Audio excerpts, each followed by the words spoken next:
बिस्मिल्लाहिर्रहमानिर्रहीम अस्सलामु अलैकुम वरहमतुल्लाहि वबरकातुहू। मैं हूं द्वारा मेज़बान मलिक मोहम्मद अंसर और तुसां थे पे वे वेरल डेरा टीवी। क्या हाल है मिठे बिरावो? ठीक ही वे तबीयत से ठीक है।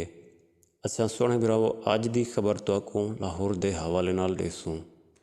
लाहौर दे विच नर्स की नंगी वीडियो बनाउण हाले डॉक्टर को गिरफ्तार किया गया। FIA ने नर्स और लेडी डॉक्टर की नंगी वीडियो बनाउण हाले जना हस्पताल के डॉक्टर को गिरफ्तार कर गए।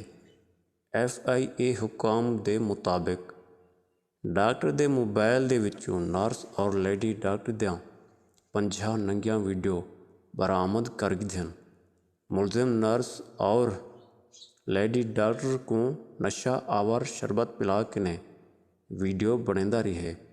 मुलजिम के खिलाफ मुकदमा दर्ज करके तफ्तीश का आगाज़ किया गया है।